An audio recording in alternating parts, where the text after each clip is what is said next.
Please వదిలే అబ్బాయి ఎందుకు. అయితే Ramnagar Bunny my debut film. Divija Prabhakar presents and producer Maleja Prabhakar and Prabhakar my family. ఈరోజు ఇక్కడికి వచ్చిన మీడియా వాళ్ళందరికీ థ్యాంక్ యూ. ఎక్కడ స్టార్ట్ చేయాలి? ఓకే, ఎగ్జాక్ట్గా చెప్పాలంటే ఇంకొక 10 days అయితే 2 years అవుతుంది. లాస్ట్ టైం నేను ఇలాగా స్టేజ్ ఎక్కి నా చేతిలో మైక్ పెట్టి రచ్చ రచ్చ రచ్చ అయిపోయింది. పెద్ద సంచలనం అయింది అప్పుడు. ఈసారి ఏమవుతుందో కొంచెం టెన్షన్గానే ఉంది. బట్ ఎందుకు అయిందిరా అని నేను ఆలోచిస్తే నాకు అనిపించింది ఒకటే, ఎందుకో తెలీదు, నేను ఎవరెవరికి ఎక్కడెక్కడ కాలాలో అక్కడ కాలింది. దానికి రీజన్ ఏమీ లేదు. నా చేతులు నా జేబులో పెట్టుకున్నా అంతే. దానికి ఎందుకంత నా మీద లక్షల మంది కోట్ల మంది ఏమో పడిపోయారు అందరు నా మీద. దేనికి రా స్వామి, నాకు అర్థమే కాలేదు ఇప్పటికీ. అయితే చాలామంది చెప్పొచ్చింది ఏంటంటే స్టేజ్ మీద ఒకలాగా బిహేవ్ చేయాలంట. ఏమో మరి నాకు స్టేజ్ మీద ఒకలాగా కింద ఒకలాగా బిహేవ్ చేయడం రాదు. సినిమాలో చేస్తాను యాక్టింగ్, కానీ రియల్ లైఫ్లో చేయమంటే నా వల్ల కాదు. ఒకవేళ నేను టైం ట్రావెల్ చేయగలిగి September 16th 2022 మళ్ళీ అదే రోజులోకి వెళ్తే నేను మళ్ళీ అలాగే నిల్చుంటా, మళ్ళీ అలాగే మాట్లాడతా, మళ్ళీ అది చేస్తాను. ఎందుకంటే నాకు తెలిసినంతవరకు నేను ఏ తప్పు చేయలేదు, ఎవరిని డిస్రెస్పెక్ట్ చేయలేదు. మా డాడీ మాట్లాడుతున్నారు, నాకు ఫస్ట్ టైం స్టేజ్ ఎక్కడం, ముందు 30 కెమెరాల పైన ఉన్నాయి, స్టాండ్లు వేసుకొని, ఏం అర్థం కాలేదు నాకు. ఆయన ఎందుకు పొగుడుతున్నారు నన్ను. ఇంకా అప్పటికి ఏది నాది గ్లిమ్స్ రాలేదు, ఏం రాలేదు. నా చదువు గురించి చెప్తున్నారు, ఏదో చెప్తున్నారు, నాకేం అర్థం కావట్లేదు. సో నేను ఇట్లా ఉన్నా అంతే, దానికి మించి ఏం లేదు అక్కడ. సో ఏదైనా తప్పు చేస్తుంటే అప్పుడు నన్ను అందరూ అంటున్నారంటే అప్పుడు 100% ఫీల్ అవుతా. కానీ ఏ తప్పు చేయలేదని నాకు తెలుసు కాబట్టి 1% కూడా నేను ఎటువంటి ఫీల్ అవ్వలేదు. అయితే దానికి కారణం నా మెంటల్ ఫౌండేషన్ స్ట్రాంగ్ ఉందని నేను నమ్ముతాను. అది మా డాడీ నుంచి నాకు వచ్చింది. ఎందుకంటే మా నాన్న, ముందే చెప్తున్నా డిస్క్లైమర్ ఏంటంటే, ఇప్పుడు నేను డబ్బా కొట్టబోతున్నా మా నాన్న గురించి. అది మీరు డబ్బానా ఫ్యాక్స్ అనేది మీకు వదిలేస్తాను. కానీ నా ఒపీనియన్లో ఎవరి ఫాదర్ అయినా సరే, ఏ కొడుకైనా గర్వపడాలి. ఆ ఫీలింగ్ మీకు మీ నాన్న పైన లేదంటే దానంత దురదృష్టం ఇంకోటి లేదు.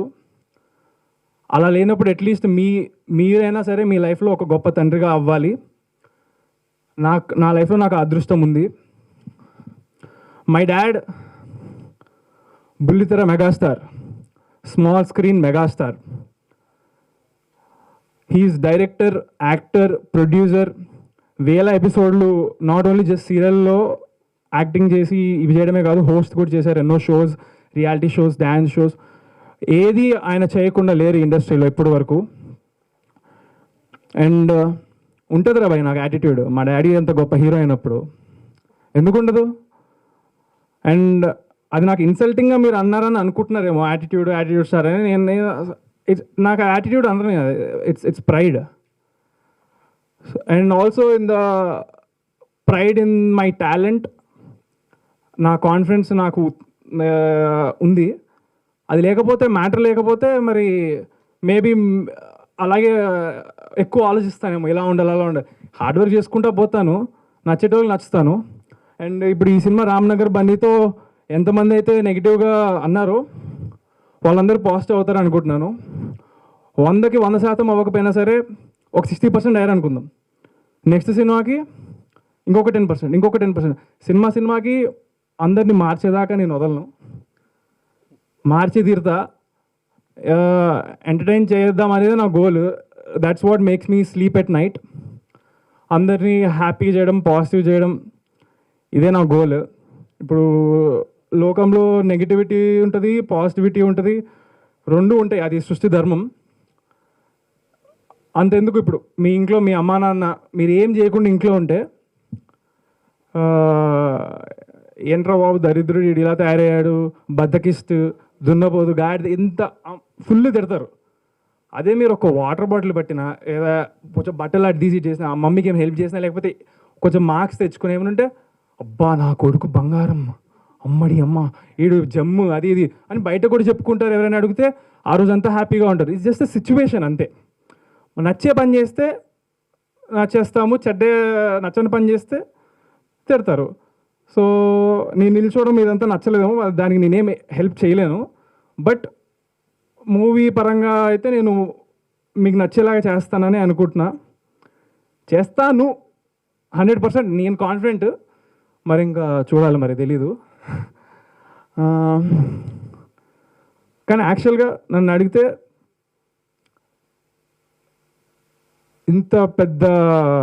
ఇంతమంది నా పైన నెగిటివిటీ అయ్యారు, నన్ను జోకర్ అనేశారు, అన్నీ అనుకోని మాటలు అన్నారు, అన్నీ అనేశారు. నాలాంటోడు గనక హిట్టు కొట్టాడు అనుకో, ఈ జనరేషన్ మొత్తానికి ఒక పెద్ద ఎగ్జాంపుల్. నాలాంటోడే నెగిటివిటీని పాజిటివిటీ చేసిండంటే ఎవడైనా చేయగలుగుతాడని ప్రతి ఒక్కళ్ళకి ఉంటుందని నేను అనుకుంటున్నాను. సో దానికోసం ఒకటే ఒక రిక్వెస్ట్ అందరికీ, రేపు పొద్దున యాటిట్యూడ్ స్టార్ అని మీకు సినిమా స్టార్ట్ అయ్యే ముందు వస్తుంది. Every positive person out there, I want you to scream. మీరు అరవాలి, ఇది నా రిక్వెస్ట్.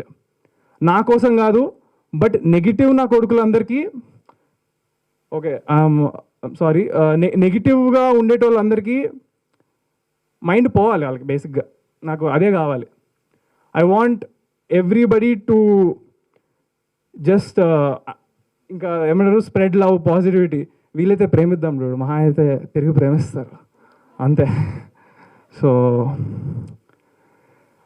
ఏంద్ర మైక్ నా చేతిలో పెడితే మాకుతూనే పోతుంది. నేను అసలు ఏం ప్రిపేర్ అవ్వలేదు స్పీచ్. ఇక్కడ లాస్ట్ టైం కూడా ఇక్కడ నుంచి వచ్చింది మాకాడ, ఇప్పుడు ఇక్కడ నుంచి వచ్చేది మాకాడ అంతే. Thank you. I don't know why I did that. Okay దోస్త్, థ్యాంక్స్. ఈటీవీ ప్రభాకర్ గారికి దాదాపు ఒక 20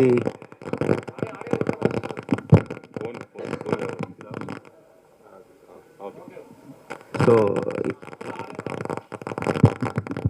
దాదాపు ఇండస్ట్రీలో 20 ఏళ్ళు 25 ఏళ్ళ నుంచి ఉన్నారు. ఆయనకి ఎలాంటి స్టార్, యాటిట్యూడ్ స్టార్ అలాంటి ఏం బిరుదులు రాలేదు. మీ సినిమా ఇంకా రిలీజ్ కాకముందే మీకు ఒక యాటిట్యూడ్ స్టార్ అనే బిరుదు వచ్చింది. ఎలా ఫీల్ అవుతారు? లేదు, వచ్చింది మా డాడీకి. చెప్పా కదా, బుల్లితెర మెగాస్టార్, స్మాల్ స్క్రీన్ మెగాస్టార్. దానికి ఆయన అర్హులు. అదే యాటిట్యూడ్ అని కొంతమంది యాక్చువల్గా అది నెగిటివ్గా అన్నారు అనుకుంటా చాలా మోస్ట్లీ.